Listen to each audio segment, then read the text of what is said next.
Hello, everybody. This is Gus from Askewed Reviews, and this is my new series, Totally 80's Cartoon Reviews. So let's jump on into this. The first episode is going to be about one of my top 5 favorite 80's cartoons, and it's one that not many people have actually heard of. But I am very curious as to how many of you will recognize this theme song. So let's change into some holographic animals, grab our power staffs, and head to the planet of Prismos.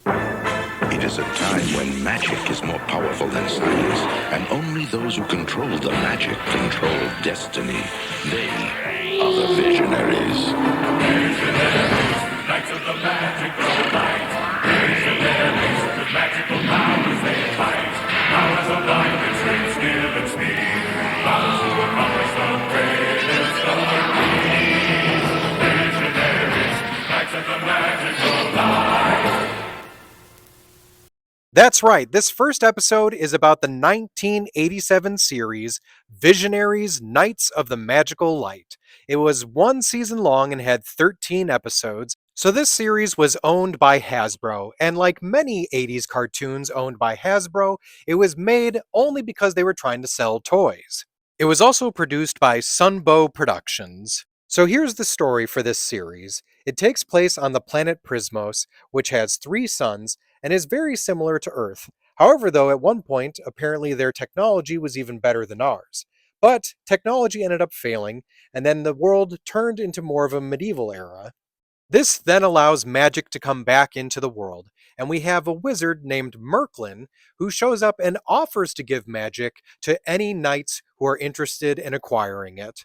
So, of course, a bunch of people end up showing up to try to gain this magic.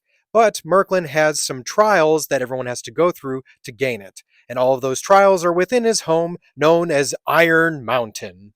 For those that pass the test, he does in fact hand out magic to each and every one of them, and the way he does so is by giving them each an animal totem that they can now magically transform into any time that they wish.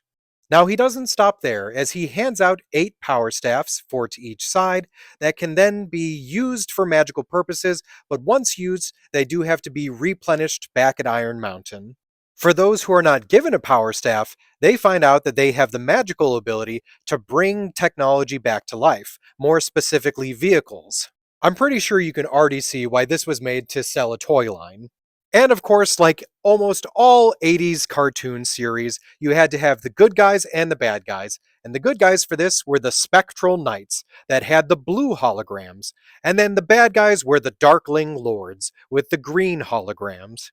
Now I'm going to give you a brief rundown of the 14 primary characters. You had of the Spectral Knights, Leoric, who was the leader that could change into a lion and had the power staff of wisdom. Ektar was essentially Leoric's right-hand man. He was able to change into the fox. He did not get a power staff, but he was able to use the vehicles. Now, they never actually say the poems for the vehicles in the show, but apparently he could use the protection spell. Next, we have Feral. He was able to change into a wolf. He also did not have a power staff, but he was able to use the vehicles and supposedly could use the spell for fire. Next, we have Arzon. He was able to change into an eagle, and his power staff was knowledge. Then we have Witterquick, who could change into a cheetah. He had the staff of light speed. Then you have Cryotech, who was the muscle of the group. He could change into the bear, and his power staff was strength. Then we have the only female spectral knight, Galadria. She could change into the dolphin, and she didn't actually have a power staff or another magic thing, except for in the comic books, where she had a shield that had the ability of healing. Then, of course, we have the Darkling Lords, led by Darkstorm, and he could change into something that was apparently only on Prismos, called the Mollusk, which was sort of a big giant dragon snail that could also breathe lasers, if I remember correctly. Now, he had the power staff of Decay. His recitation was, "By what creeps, what crawls, by what does not, let all that grows recede and rot." But he was also the only one of these knights that actually had a second ability with his, where he would say, "Power of rot obscuring truth, what once was old restored to youth." So he could kind of reverse what he did. Then we have Darkstorm's toady of an assistant, Mordred, who could change into the scurrying beetle. He did not have a power staff, but he could use the vehicles and apparently the spell flight. Next up, we have Recon, who was a mercenary, but technically was one of the Darkling Lords.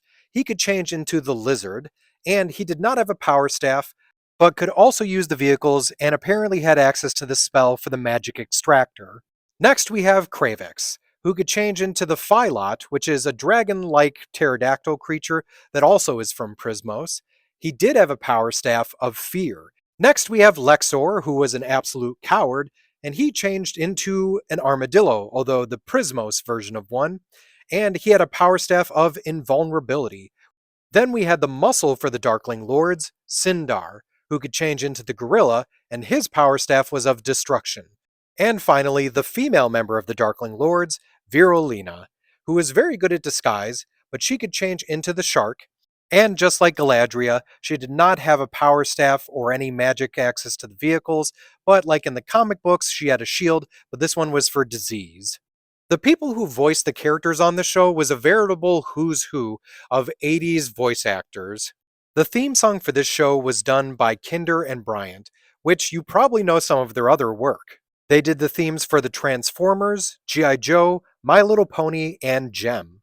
Now, as I mentioned earlier, they made the television series to sell toys. Unfortunately, they were not profitable, as the hologram staffs and chest plates were very fragile and cost quite a bit to make. The figures themselves were actually constructed the same way that G.I. Joes around that time were made. Now, that toy line consisted of 12 figures that did not include the two females, and 4 vehicles: the Dagger Assault, Skyclaw, Capture Chariot, and Lancer Cycle. Now, they did actually end up planning a second round of characters in an action figure line, but due to the failure of the first line, that didn't end up happening.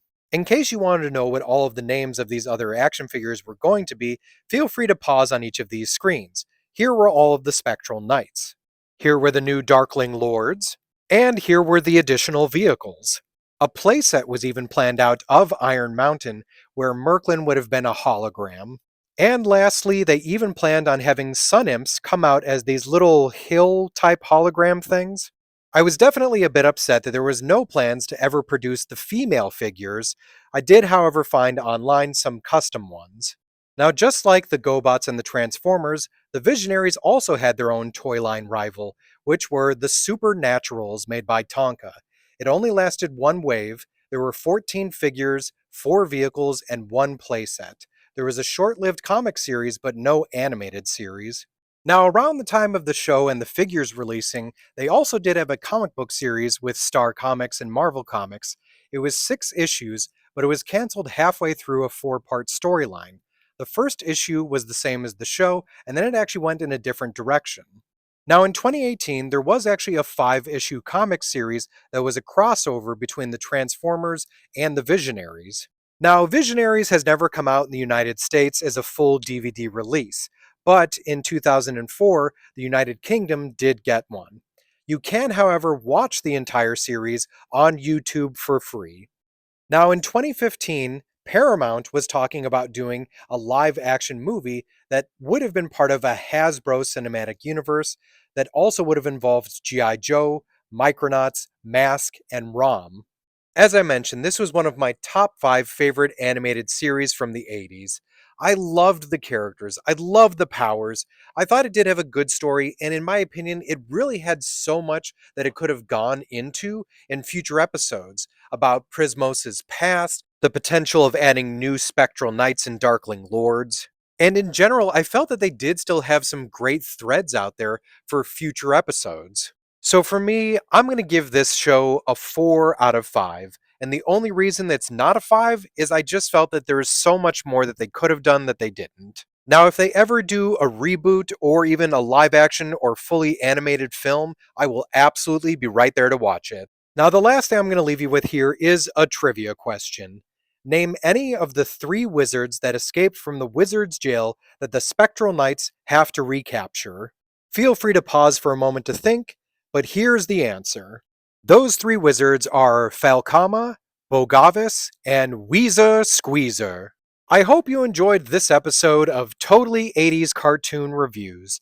I don't know how often these episodes will come out, but if you ever want to see an 80s cartoon get a review, feel free to mention it in the comments.